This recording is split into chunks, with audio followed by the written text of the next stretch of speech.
Constraint.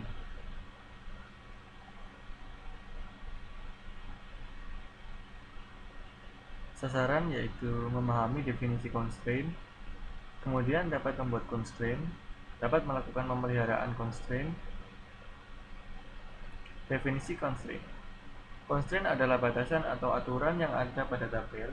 Constraint mencegah penghapusan data dari suatu tabel yang mempunyai keterkaitan dengan tabel yang lain.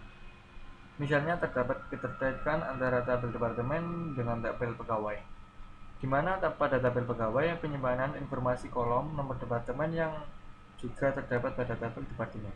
Jika baris dengan nomor departemen 10 akan dihapus dari tabel departemen, sedangkan terdapat data pegawai yang bekerja pada departemen tersebut, maka dengan adanya constraint antara dua tabel, penghapusan tersebut tidak bisa dilakukan.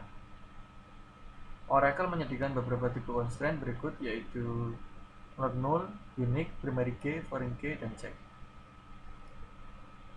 Definisi constraint itu sintak penulisan constraint adalah create tabel, kemudian skema tabel, kolom type data type, kemudian fault expression, kolom constraint, kemudian tabel constraint.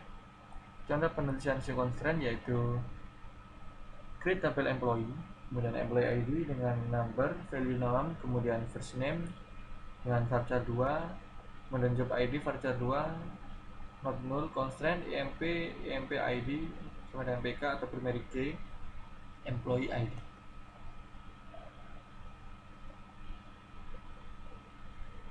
Constraint not null. Suatu kolom yang didefinisikan dengan constraint not null tidak boleh berisi nilai null. Kolom yang berfungsi sebagai kunci primer atau primary key otomatis tidak boleh null. Berikut yaitu employee ID, last name, email, phone number, hire rate, job ID, salary, dan department ID. Sini not null constraint yang tidak ada baris yang berisi nilai null untuk kolom last name. Kemudian not null constraint yang tidak ada not null constraint terdapat baris yang berisi nilai null untuk kolom department ID.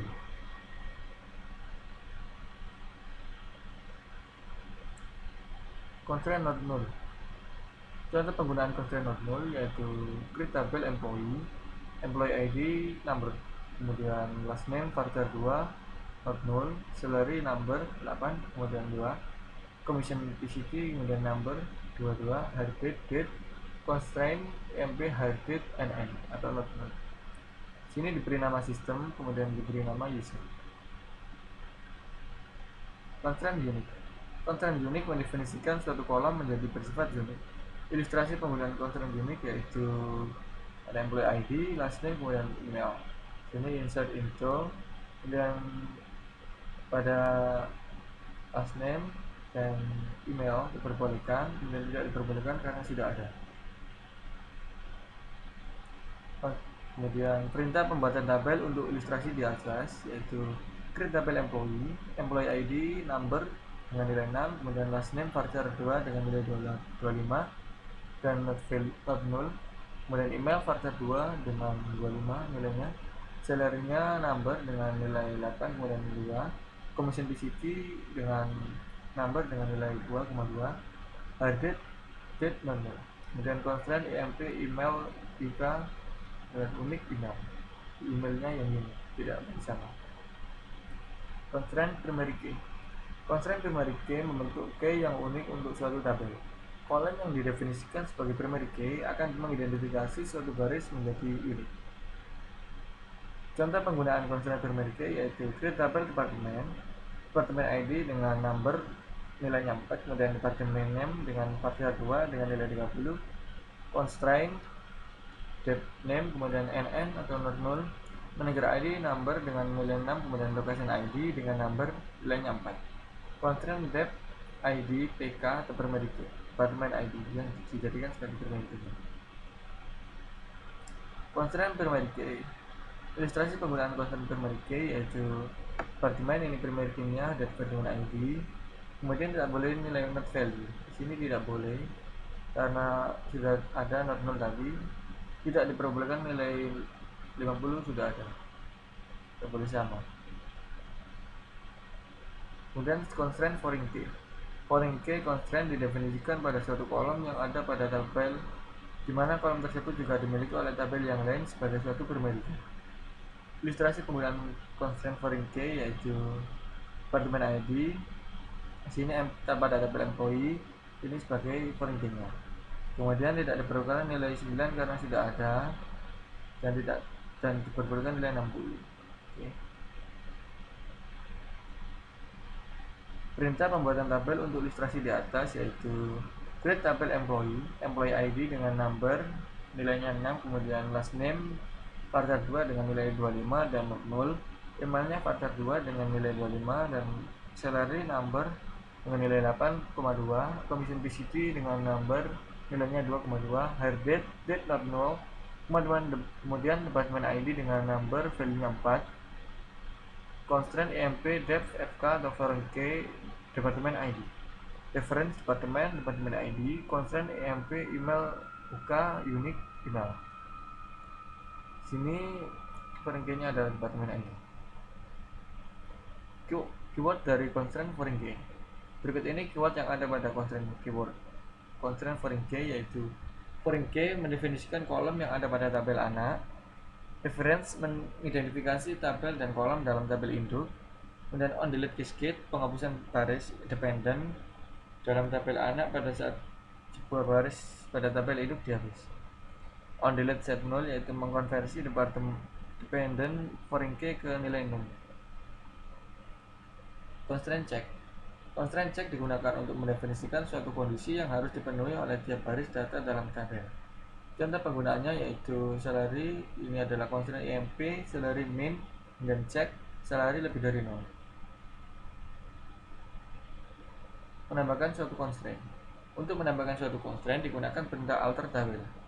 Cara penulisannya yaitu alter tabel, kemudian nama tabel, add constraint, kemudian nama constraint, tipe kolom. Menambahkan constraint, misalnya ditambahkan constraint foreign key pada tabel employees yang menunjukkan bahwa data manager harus valid atau berasal dari tabel employees.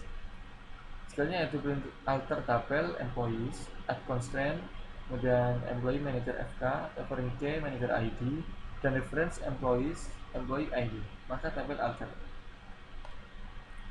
Menghapus constraint. Untuk menghapus suatu constraint juga digunakan perintah alter tabel. Cara penulisannya yaitu alter tabel, kemudian nama tabel, drop constraint, kemudian constraint tipe kolom. Untuk menghapus constraint manager dari tabel employee, di sini adalah alter tabel employees, drop constraint EMP manager FK, maka tabel alter.